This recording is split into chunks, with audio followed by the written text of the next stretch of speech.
espacio venoso puede producir necrosis del tejido. ¿Ya? Bueno, tiene un periodo de latencia que va entre los 10 y los 20 segundos, el tiempo efectivo dura 10 minutos, porque es de 8 por. Es un fármaco que tiene un elevadísimo volumen de distribución. Un elevadísimo volumen de distribución, o sea, se distribuye prácticamente a todos los tejidos y tiene una alta capacidad de acumularse en el tejido adiposo. ¿Ya? Y por lo tanto puede hacer redistribución.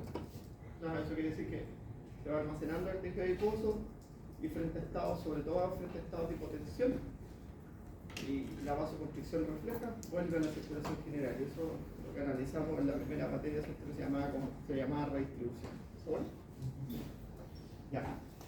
Bueno, al igual que el propofol puede producir apnea de inducción y en altas dosis puede producir paro cardiorrespiratorio. Es un medicamento que puede producir aborto, ¿ya? Por lo tanto no se usa en la anestesia general mujeres gestantes.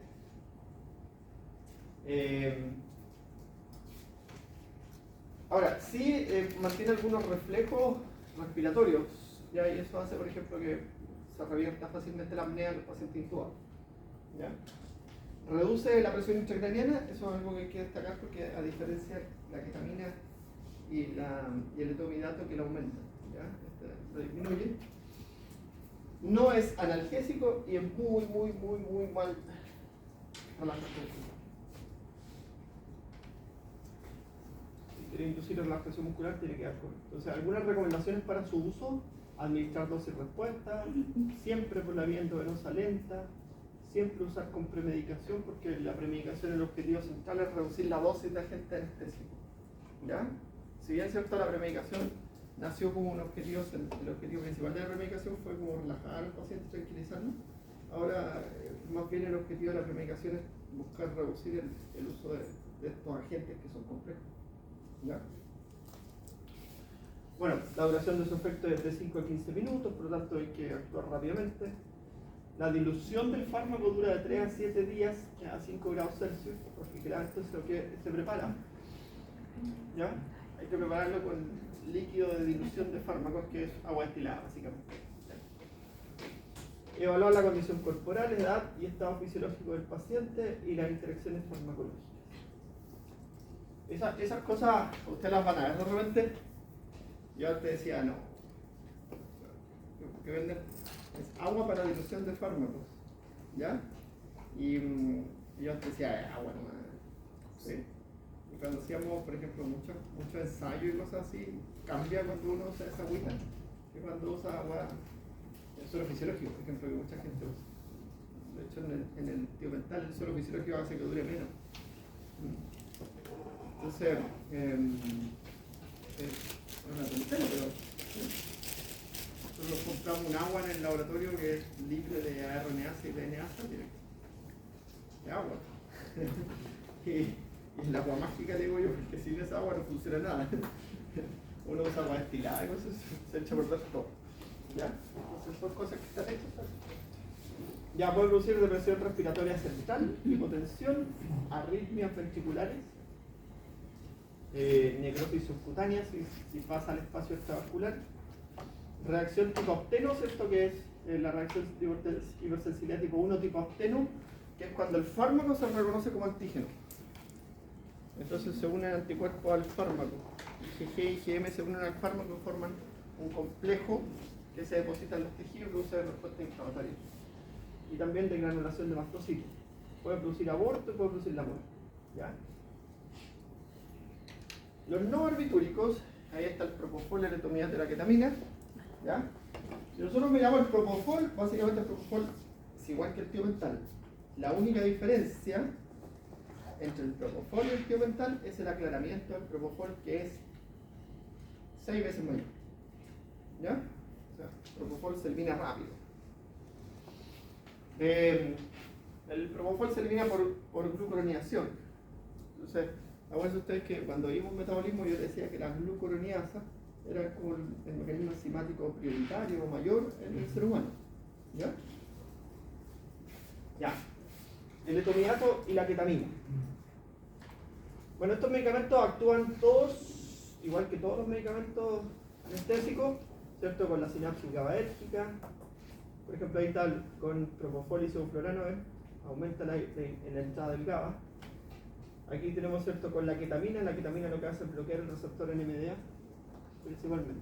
Ya, estos son, no son tan nuevos, son del 2020, por ahí, ¿cierto? Pero antes, uno estudia un libro del 2015 para atrás y dice que el mecanismo de acción de los anestésicos generales inyectables es desconocido. ¿Ya? Hoy día se puede ver eso, ¿sí? Y ahí está la clínica donde aparece.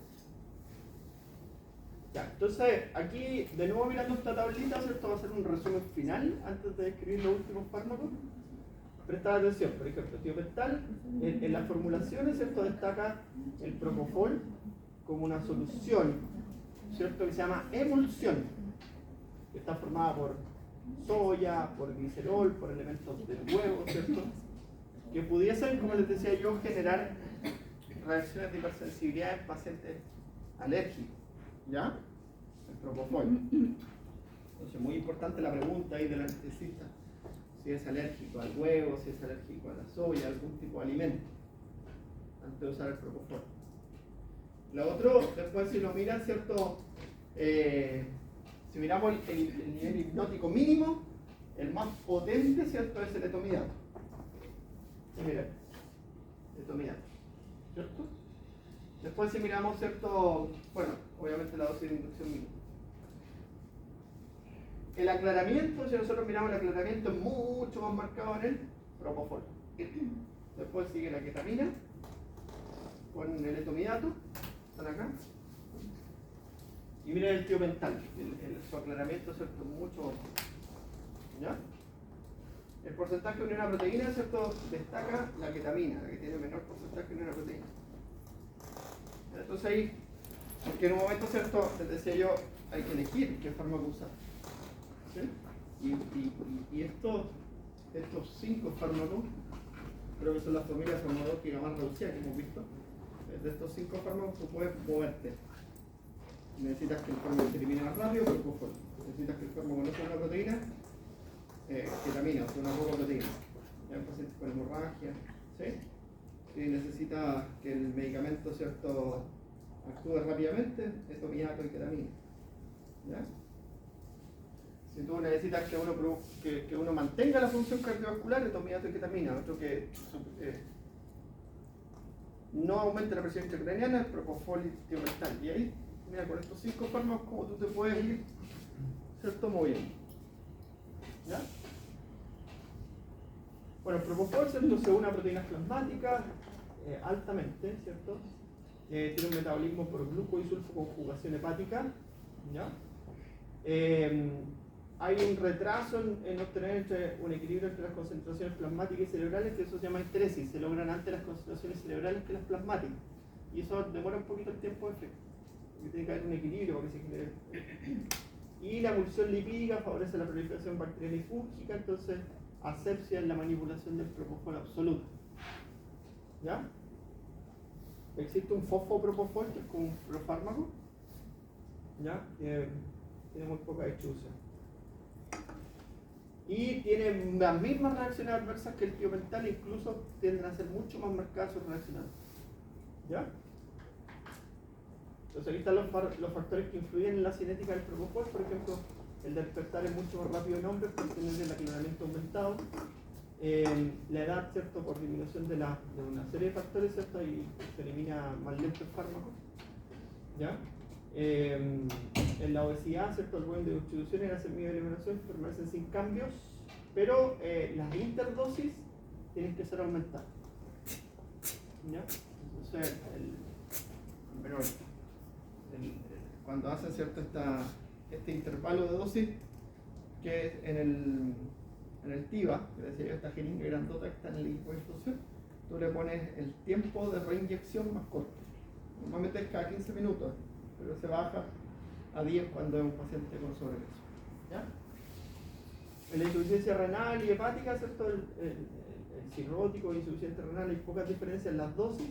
En el alcohólico la dosis de inducción hay que aumentarla. hay interacción con otros agentes anestésicos, con el alfentanilo no afecta su cinética, ¿ya?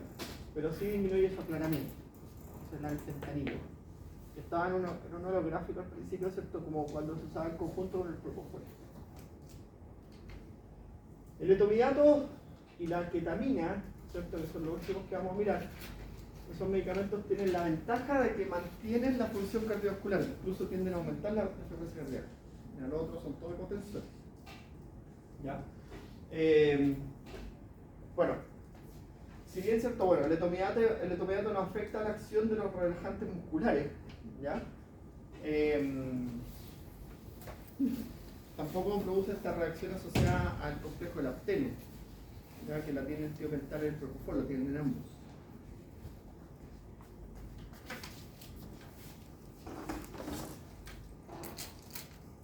Las cosas que las desventajas son mínimas, por ejemplo, dice, por ejemplo, mioclonía y dolores necesitan inyección. Hay que tener cuidado con pacientes epilépticos. Eso sí, ketamina y etomidato hay que tener cuidado con pacientes que tienen tendencia a desarrollar convulsiones, si tienen historial de convulsiones, que pueden desencadenar el foco epiléptico. ¿Ya?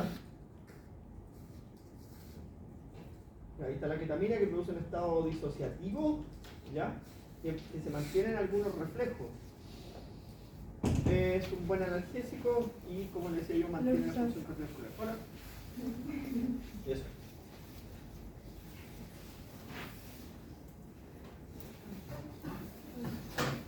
Ahora sí vamos con la última.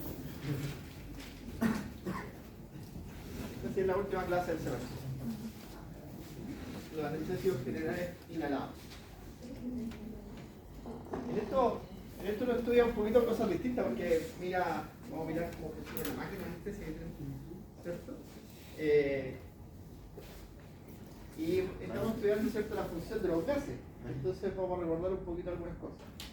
Aquí están los agentes anestésicos inhalados, ¿ya? De los que están ahí en la lista, ¿cierto? Básicamente los 4 primeros son los que más se usan. El alotano, el isoflorano, el sevoflorano, el desflorano. Después el enflorano, el metoxiflorano, el óxido nitroso y el xenón. Sobre todo los dos últimos han sido eliminados. El óxido nitroso era un fármaco que se utilizaba para disminuir la cantidad de aportes anestésicos como relajante muscular. Óxido nitroso, no es óxido nítrico. Es distinta la fórmula.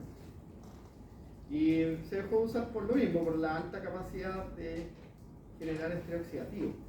¿Ya? Que normalmente el electrón desavariado del oxígeno es el que genera problemas. ¿Ya? Y del nitrógeno.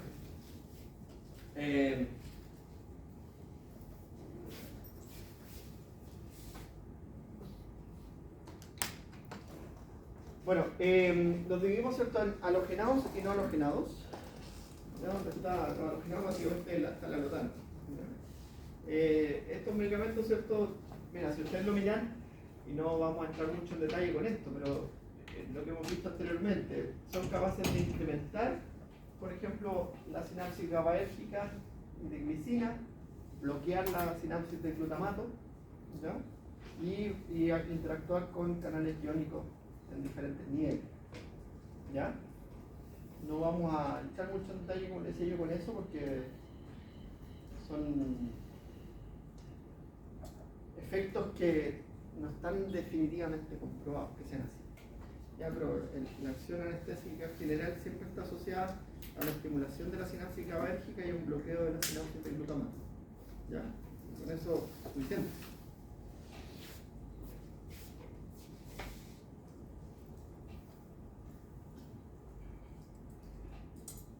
Bueno, las características, ¿cierto?, son características químicas, ¿cierto? Si las miramos acá, aquí vamos a entender ya la fórmula, no vamos a entrar en detalle, pero sí la fórmula entiendan que todos en su estructura contienen flúor.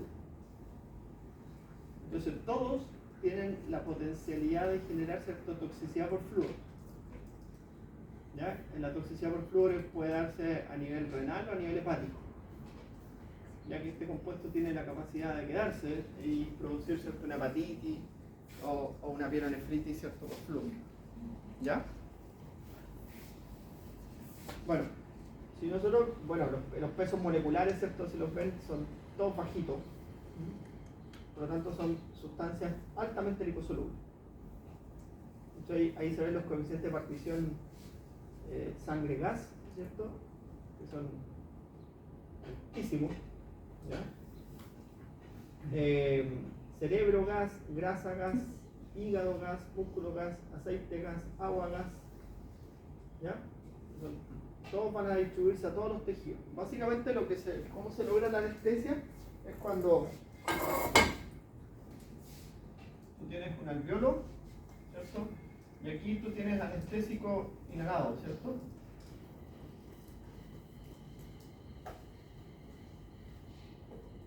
En un porcentaje. Igual que cuando vemos nosotros el traspaso de gases. Entonces, esto en el alveolo capilar, ¿cierto? Tiene que lograr un equilibrio entre las concentraciones entre el capilar y el alveolo.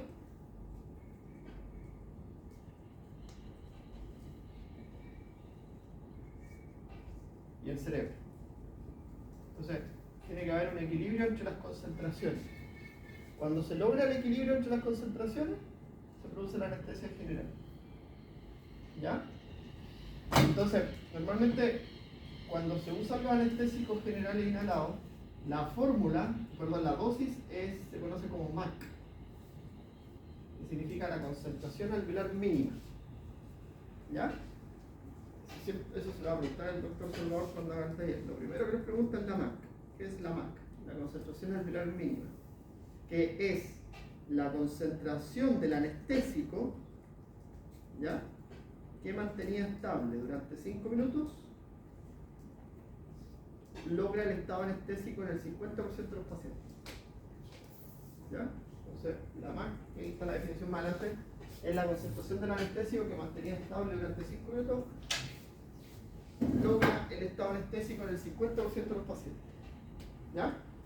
Entonces, cuando tú miras la MAC, como por definición es en el 50% del paciente, normalmente la dosis de inducción es el doble de la MAC. ¿Ya? Vamos a conocer una tablita con las concentraciones alveolares mínimas de estos gases. ¿Ya? Mira, si ustedes miran el porcentaje del fármaco que se metaboliza en el cuerpo, es bajísimo. Para los más conocidos son el alotano, el isoflurano y el sevoflurano. Mira, alotano 15 a 20%, quizás el que más se metaboliza en el cuerpo, junto con el metoxiflurano, que ha sido dejado de usar metoxiflurano. Pero el isoflurano 0,2% y el sevoflurano un 3%. O sea, prácticamente no se metaboliza nada en el organismo, sino que, ¿qué es lo que pasa cuando tú cortas el anestésico? O sea, tú introdujiste anestésico, ¿cierto?, para generar este equilibrio. ¿Sí? Y cuando tú cortas el anestésico, este equilibrio es al revés. Como la concentración alveolar cae, ¿ya?, el gas anestésico se empieza a eliminar. Y se vuelve, ¿cierto?, al estado de alerta. Se recupera la conciencia. Y eso es rápido. Ya con los anestésicos generales inhalatorios es rápido. Los cambios del estado y la profundidad anestésica son rápidos. Para eso se hicieron. De hecho, es una de las características del anestésico inhalatorio ideal, que produce cambios rápidos en la profundidad anestésica. ¿Ya? Profe, el tema del coeficiente de partición sangre por gas, ¿se refiere así como que hay una alta cantidad en la sangre con respecto a los alveolos? No, es la capacidad que tiene el fármaco de lograr una concentración en la sangre. Entonces, si tú la miras, por ejemplo, el coeficiente de partición sangre-gas, ¿cierto?, es 0.42, 1.9, 2.3, 1.4, 13. Recuerda que el volumen de distribución ahora es por kilogramo de peso, entonces siempre que más de uno tiene una alta capacidad de lograr una buena concentración. ¿Ya? Y todas son más de uno. Imagínate, para la grasa tiene 8.90 el metoxiflurano. ¿Ya? Ya. Profe, entonces el desflurano no es tan recomendado. ¿El? El desflurano. Claro, esos son medicamentos que se usan menos, nada más. ¿Por qué dijiste que no era tan recomendado? Porque como no era mayor a 1. No, si son fármacos que se utilizan, todos estos se utilizan y son eficientes como anestésicos generales. Ahora, los que logran más eficacia y que son mucho más utilizados, más distribuidos en el mundo son el isoflurano, el alotano y el sevoflurano. ¿Ya? De hecho, el sevoflurano se describe como el anestésico inhalatorio ideal. Por sus características, rápida inducción, rápida recuperación, no es su olor, mira, es un olor cierto agradable. ¿Sí? El isoflurano, por ejemplo, tiene un olor fuerte, ¿no? ¿Ya? Al inhalarlo es fuerte.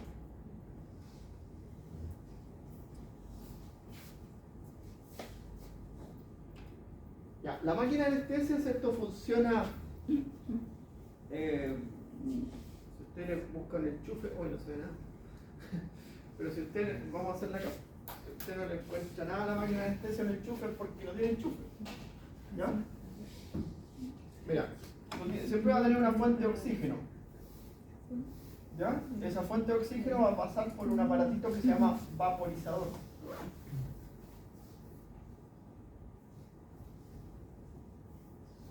Este es el vaporizador. Entonces, desde aquí del vaporizador va a salir una mezcla de anestesia más oxígeno. ¿Ya? Porque los anestésicos inhalatorios son líquidos. Tú los vas a ver, ¿cierto? En el hospital, en todos lados van a ver con una botellita oscura. Siempre son lábiles a la luz, por eso las botellitas son oscuras. Y tiene un líquido. Y uno ese líquido lo deja caer y se evapora rápidamente. ¿Por qué? Porque cuando está con el oxígeno se convierte en un gas. ¿Ya? Esa es la característica que tiene. Entonces, lo que hace el oxígeno es entrar al vaporizador, ¿ya? Y lo saca a una concentración que tú determinas. Aquí está el porcentaje que normalmente es de 0 al 5%. ¿Ya? Ahí tú con el relojito tú determinas a qué porcentaje lo vas a sacar. Y ahí, ¿cierto? Ahí es cuando nosotros hablamos de la máquina, la concentración del mínimo. Ahí tú determinas la dosis con este relojito, que va del 0 al 5%. ¿Ya? De ahí lo vamos a mirar más cuando vamos a cerrar esto, porque yo creo que esa ventana es la que nos entra. Ya, ahora. Miren, están ahí, sí, se nos olvidó.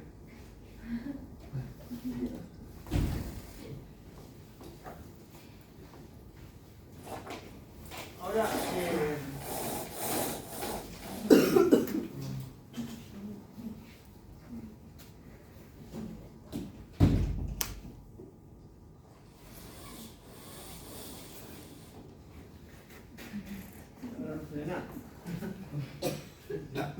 entonces tú lo sacas a una mezcla, ¿sí? Con el oxígeno, como le decía. Ya, entonces, esto va conectado al paciente, ¿sí? Y el paciente a través de la ventilación, ¿sí? Moviliza esto.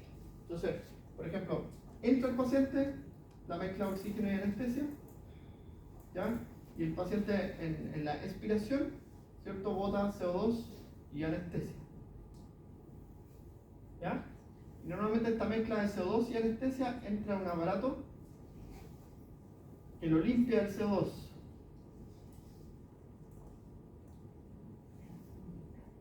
Es como una cajita que tiene unas piedritas blancas, ya que es cálido. Y sale anestesia. Y esa anestesia se vuelve a mezclar con el oxígeno y vuelve a entrar al paciente. Y así. ¿Ya? En los circuitos cerrados, ¿cierto? Como el que se muestra aquí. Aquí está la conexión. ¿Ven? Entonces aquí el paciente está recibiendo una mezcla de gas con oxígeno. Tienen válvulas para que el aire no vuelva, ¿cierto? Y cuando exhala, ¿sí? Esto pasa por este aparatito que hace el filtro, ¿ya? Del circuito cerrado. Si tú abres el circuito, ese gas, esa mezcla de gas exhalada se va hacia la, normalmente está conectado hacia un tubo fuera de, hacia la ventilación, ya, un tubo fuera del quirófano. A veces, ¿cierto? Esto puede estar conectado a un ventilador mecánico. Y ahí no es el paciente el que hace mover la máquina, sino que el ventilador mecánico el que hace mover la máquina, la anestesia. ¿Ya? La mayoría de las veces hace que el paciente respire, el paciente mantenga la respiración, que es como un objetivo de la anestesia, que es mantener los reflejos autonómicos. ¿Ya? Además que para que el paciente no ventile y tengas que conectarlo a un ventilador, tienes que ponerle más dosis porque tienes que bloquear su respiración automática. ¿Ya?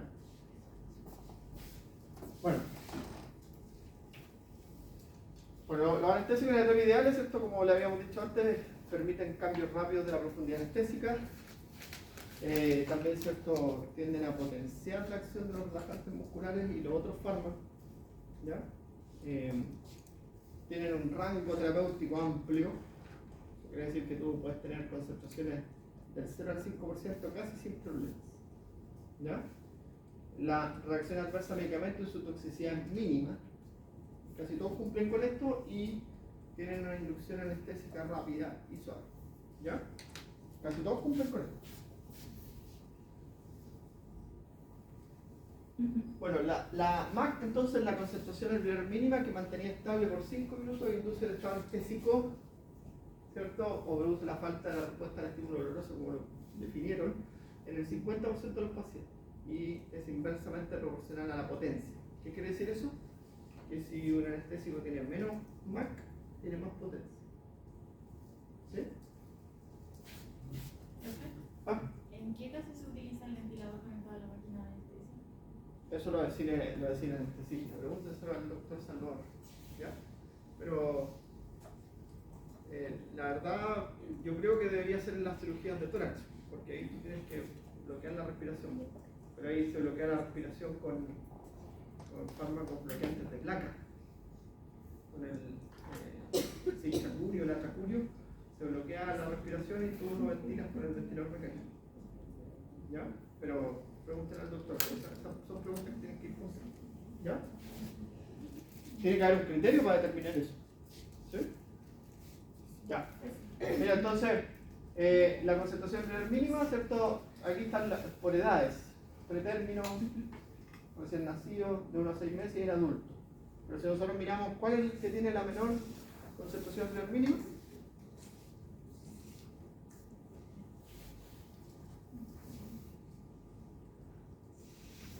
¿cuál es el que tiene la menor concentración mínima? Alotano es el más potente. ¿Ya? Y el menos potente es el sevoflurano. ¿Sí? El menos potencia. Ya, esta normalmente, como les decía yo, cuando en la inducción, al inicio de la anestesia se pone al doble. Se pone al doble, porque es como el 50%, ahora te lo ponen el doble. ¿Ya?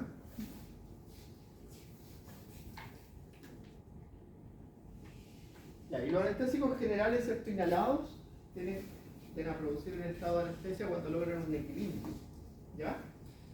Se administran por la vía inhalatoria, ¿cierto? Y producen, son en función de la presión parcial del gas, igual que la presión parcial del oxígeno. Entonces aquí nosotros vemos la presión parcial del gas anestésico, ¿ya? Y la presión parcial del gas alveolar. Entonces, la presión parcial alveolar determina la presión parcial del anestésico en todos los tejidos, porque son tan liposolubles que si yo condiciono la concentración alveolar del anestésico, ya sé que voy a lograr un equilibrio en todos los tejidos. ¿Ya? A los 5 minutos seguramente lo hacen todos los tejidos, el equilibrio. ¿Ya? Y normalmente lo que tienes que saber tú es la fracción alveolar, ¿cierto? La fracción inspirada por la concentración partido por la ventilación alveolar. Esta es la fórmula de ventilación alveolar, nada más. Y esta es la fórmula del gasto cardíaco de la concentración del fármaco, que es la misma fórmula que se usa para el consumo de oxígeno, ¿ya? Que es el gasto cardíaco por la diferencia arteriovenosa de la concentración alveolar menos la concentración venosa. Esta es la misma fórmula del consumo de oxígeno y esta es la misma fórmula de la ventilación alveolar que aprendimos en fisiología. ¿Ya? Se deben acordar muy bien. A mí no me pueden decir que no lo vieron, ¿eh? Tiran a los leones apenas pueden. Siempre llega la calleja ahí quejándose. O la Dulce o el Víctor. Llegan. A me dicen que no vieron esto. Y ahí saco mi apuntito y se lo muestro y digo, mira. Ya, esto es lo mismo que el consumo de oxígeno, pues, chiquillos. Cuando uno el gasto cardíaco, por la diferencia arteriovenosa de la concentración arterial menos la concentración venosa. ¿Ya? Esto es 4 y esto normalmente es 5000 ml. Y esta es la fracción inspirada. ¿Ya? Menos la concentración partido por la ventilación alveolar. La fracción inspirada tú la estás determinando aquí, el porcentaje. ¿Ya? Entonces, el profe Salvador siempre le hace la siguiente pregunta: si usted aumenta el flujo, ¿qué termina haciendo usted? Está aumentando la tasa de extracción. Entonces, normalmente cuando los pacientes, ¿cierto?, no logran entrar en plano anestésico, lo que hacen es aumentar el flujo de oxígeno para que el anestésico pase más rápido. ¿Ya? Modifica mucho con el flujo. ¿Ya? Y esta es la diferencia arteriovenosa. ¿Ya?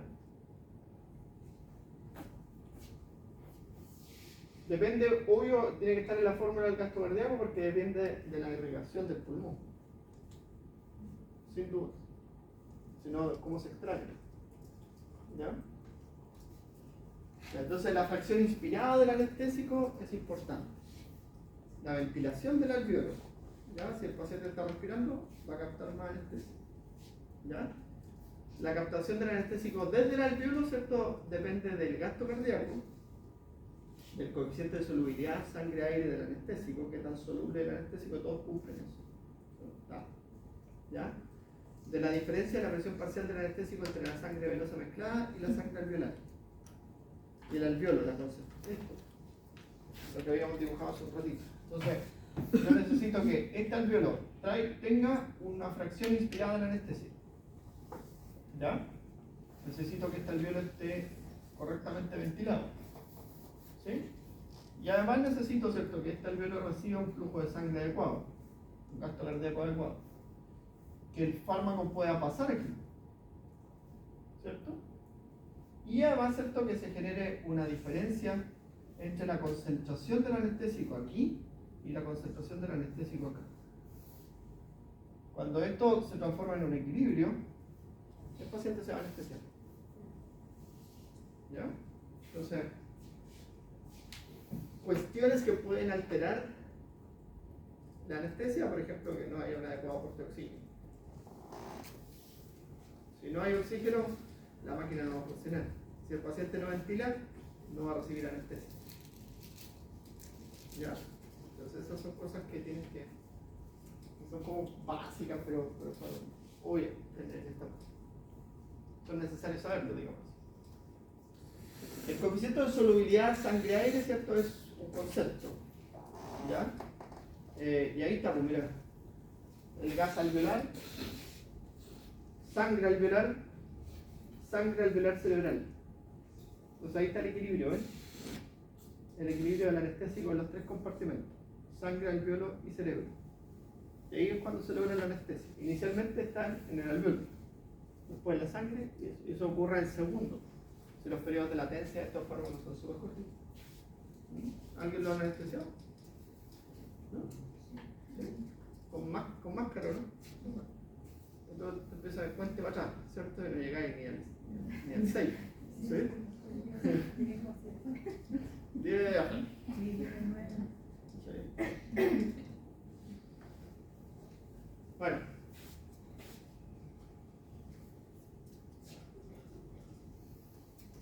Los anestesistas son gente, son simpáticos, siempre anestesistas. ¿A quién le gusta la anestesia? ¿A nadie le gusta la anestesia?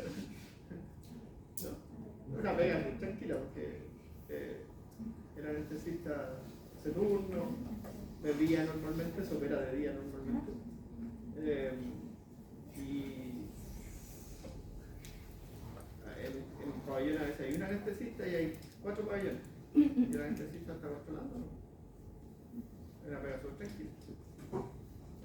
Sí es de alta y es de alto riesgo y sí es de alta responsabilidad, pero es una pega tranquila. ¿Sí? Tengo un amigo que es anestesista, bueno, el anestesista es un amigo mío, y el doctor Salvador le pasa las clases. Y me dice eso, que la ventaja es eso, tenía un horario de lunes a viernes de 8 a 5. Es distinta al internista, porque tú que vas haciendo turno. O al doctor Abarca, que nosotros cuando estamos haciendo una reunión, no me digáis que está en turno. Entonces,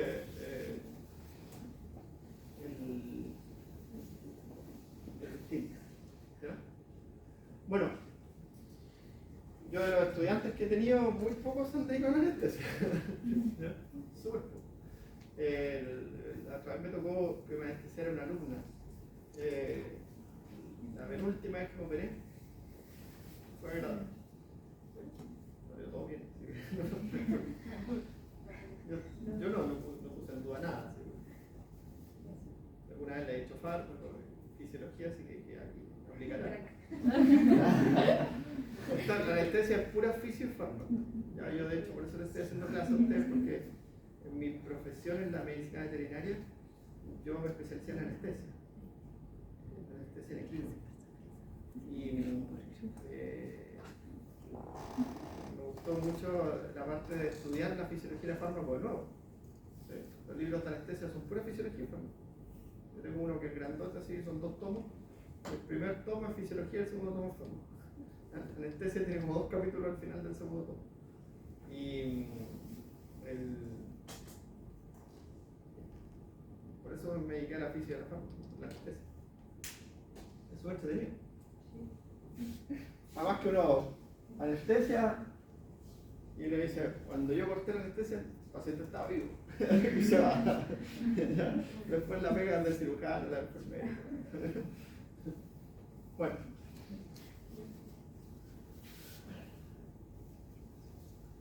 No me dediqué nunca más, ¿ya? Nunca más. Fue como el primer año después de egreso, primero, segundo año quizás, y por ahí de repente hago algunas clases a la escuela veterinaria, pero nunca más me dediqué. ¿Lo recuerdan? ¿Ah? ¿Lo recuerdan en veterinario? ¿Lo recuerdan con amor o con odio? Ambiguo, depende de la persona. Hay diversidad. El apruebo y el rechazo, como la prueba y el rechazo. Mira. Bueno, pero nada. Ya, chiquillos, entonces ahí está su estructura química, todos tienen el flúor, como les decía yo, porque ahora voy a empezar a hablar de la reacción adversa. ¿Ya? Esta tablita es la misma de la anterior, aparecen los porcentajes de metabolismo, ¿cierto? Los porcentajes de distribución. Ya, la constante eliminación, cuando tú cortas la anestesia inhalatoria, hace este efecto, ¿cierto?, de eliminación, pero principalmente por la vía inhalatoria. ¿Ya? Muy poco fármaco pasó a la circulación, aparece el alotano, nada más, el metoxiflorano, ¿sí? Y va a depender, ¿cierto?, la eliminación de los mismos factores que determinaron su ventilación. O sea, si yo disminuyo la concentración alveolar, voy a facilitar su eliminación. ¿Qué quiere decir eso? Que tú cortas la anestesia y el paciente empieza a eliminar el fármaco. ¿Ya? Entonces, la eliminación también depende de la solubilidad del compuesto, que es altísima, pero ante todo depende de la ventilación. ¿Ya? Entonces, todas las máquinas de anestesia tienen un sistema de limpieza de circuito.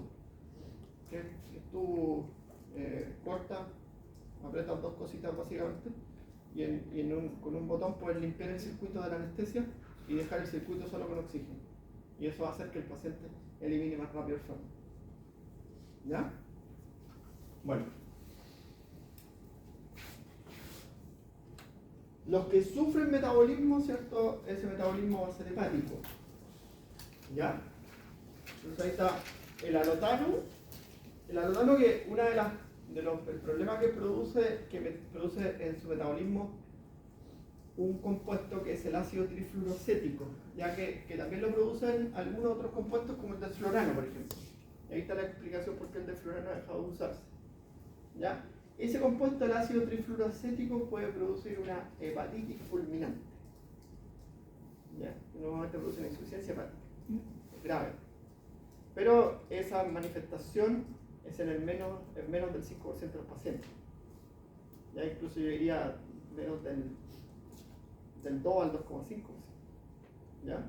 Es bajita, de baja presentación. Y eso está asociado al flúor, básicamente. ¿Ya? Y por eso todos tienen la capacidad potencial de generar esa toxicidad por flúor. Mientras más pasen a la circulación general y más se metabolicen, más posibilidad tienen de generarla. Entonces el alotano, ¿cierto? Es un fármaco que ya va en retirada, ¿cierto? Porque es de los que más se usa, ¿cierto? Es el que más se metaboliza. ¿Ya? Mira, el óxido nitroso, una pregunta, yo no la hago, pero es una pregunta de fármaco clásica. Si es posible anestesiar a un paciente con óxido nitroso, no. Ya, mira, la MAC que tiene. Tendríamos que pasarle óxido nitroso puro al 105%, quiere decir que es óxido nitroso puro, ¿cierto? Me parece que en los porcentajes va el porcentaje de anestesia, el porcentaje de oxígeno, el porcentaje de agua y el porcentaje de CO2. Imagínate pasarle el 105% y pasarle óxido nitroso puro. ¿Ya? Ya, las reacciones adversas más importantes, ¿cierto? Disminución del flujo plasmático renal y la tasa de filtrado glomerular con el sevoflurano y el desflorano.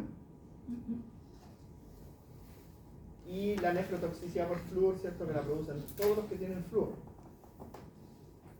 ¿Ya? Y eso va a depender, ¿cierto? De la relación concentración-tiempo.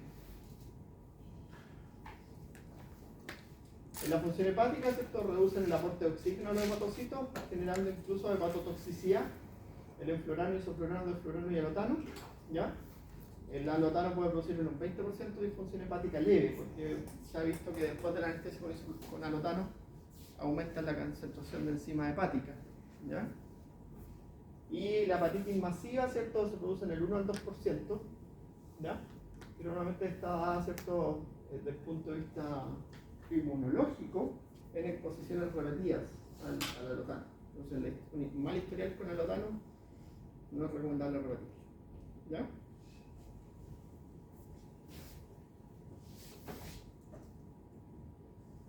Y ahora vamos a mirar algunos, ¿cierto? Mira, de hecho el vaporizador de alotano es como de los 40, ¿cierto? Y dice, solo para uso veterinario, que es lo único que lo usan hoy día, ¿cierto? Como para veterinario. ¿Ya? En caballos funciona súper bien porque es muy potente el alotano. ¿Ya? Y esos animalitos tienen la ventaja que no tienen problemas cardiovasculares. Bueno, no se usa entonces, ¿ya? Pero esto sí. Y hay un vaporizador, ¿cierto? Mucho más moderno, y ahí ven ustedes el vaporizador, que el vaporizador, ¿cierto? Te da el porcentaje de aporte anestésico, ¿ya? Entonces normalmente da del 0 al 5%. Es un botón que es un seguro. Tú lo apretas y empieza a aumentar la concentración. Y cuando lo cortas, ese botón con seguro. ¿Ya? Aquí se pone el anestésico y este es un medidor de cuánta anestesia tiene el vaporizador. Estos son, normalmente tú los sacas y la botella trae un aparato que le dicen la jeringa, pero no es jeringa, que es como una gomita, y tú la conectas a la botella y después pones es un tubo corrugado, entonces tú pones el aparatito ese ahí y das vuelta a la botella, y así evitas que el anestésico salga al ambiente, porque si cae una gota se vaporiza, porque es mínimo, pero sí lo va a percibir todos los que estén ahí, ¿ya? No te anestesias de esa forma, por ningún motivo, pero sí te aturde un poco, ¿ya? Ya, es la inducción rápida, tiene fuerte olor y tiende a ser irritante, no es hepatotóxico ni afecta la función renal, puede aumentar levemente la presión intracraniana, pero combinado con propofol o tiopental en la inducción no pasa nada. La depresión respiratoria está básicamente dada por la disminución de la respuesta del centro respiratorio a la hipercapnia. Normalmente el centro respiratorio responde a los 45 milímetros de mercurio de CO2. Ya con este isoflurano tiende a desplazar ese tipo de respuesta y responder más tarde. ¿Ya? Puede producir vasodilatación y aumento de la frecuencia cardíaca de forma refleja. ¿Ya? Y puede mejorar la actividad de los relajantes musculares despolarizantes y no despolarizantes, ¿ya? Que se usan en el conjunto. ¿Ya? Bueno, un fármaco que se usa mucho. Tú en todos los quirófanos encuentras un vaporizador de fluorano y de sevoflurano o de isoflurano y alotano en algunos casos todavía, pero normalmente los que hay son de isoflurano y sevoflurano, como este, que se diferencian por el color. ¿Ya? Entonces, el isoflurano se recomienda combinarlo con algo para que no... Que normalmente se usa con un conjunto de fármacos. Ah, ya. Nunca se usa solo. Casi nunca. Tiene que ser mucho que se use solo. ¿Y La el mayoría de las riesgo- veces se combina con otros fármacos. y el riesgo de que se use solo es que puede aumentar mucho la presión intracraniana? No, el riesgo que se use solo es que se genere una mala relajación muscular. Esas cosas que tú buscas en la cirugía. Que no haya analgesia, por ejemplo. O sea, normalmente se usa con una combinación de relajante muscular y analgésico. ¿Ya?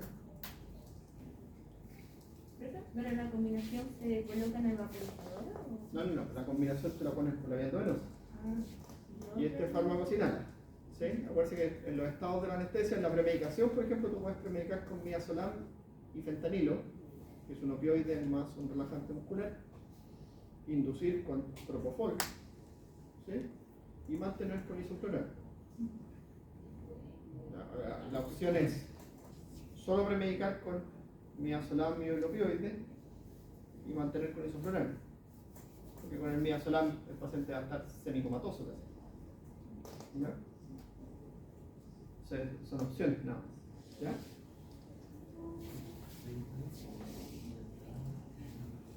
El desflurano, ¿cierto?, produce una inducción mala, ya tiende a ser muy irritante, produce cierto rápido inicio y rápida recuperación y disminuye la resistencia vascular periférica. Entonces tiende a disminuir la presión arterial. ¿Ya? Y también mejora la actividad de los relajantes musculares despolarizantes y no despolarizantes. Eso significa esas siglas ya. Voy a poner ese nombre de nuevo como mucho. Y ahí está el aparatito, ¿ven? Lo mismo, ¿cierto? Ahí se adiciona el fármaco, ahí está el porcentaje, aquí se nota un poquito más los porcentajes. 2, 3, 4, ¿sí? 5%. Y eso era todo, y se acabó el semestre, chiquillo. Ya. Les debo unas clases que no se las he subido, pero eso es todo. Ya. ¿Hasta que sería la prueba? Hasta aquí entraría la prueba que la vamos a hacer cuando lo eso dijimos, ¿cierto? Ustedes me dicen, se ponen de acuerdo, no se estresen por la fecha ni nada, yo les voy a decir que sí. ¿Ya? Esta es este comentario es de materia antigua, es de los antipsicóticos, pero pregunté a un psiquiatra el efecto de la quetiapina y me dijo que era porque tiene que ver con los receptores histamínicos, su efecto. Que como es un agonista parcial, el efecto no se nota en pequeñas dosis, pero cuando ya se coloca en dosis altas de quetiapina, ahí se logran tapar como todos los receptores histamínicos y por eso genera hambre y sonambulismo. ¿Qué queda? Por eso genera hambre y sonambulismo. Ah, ya. Tiene que ver con los receptores Pero histamínicos. antihistamínico. Sí, antes. Sí, porque acuérdense que la histamina inhibe el apetito y Tiene que mantiene ver la con vigilia. eso. Tiene que ver con eso, con los receptores que estimulan. Qué bueno, muchas gracias. Gracias, Caterina. ¿Qué pasa?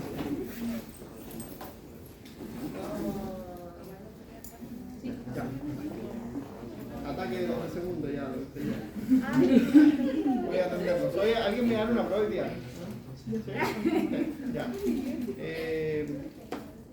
Son las 9:30, temprano todavía. ¿Puede ser a las 10 en la escuela? Porque te voy a tener que ubicar ahí en la escuela. Es más fácil. ¿Ya? Voy a tomar un café.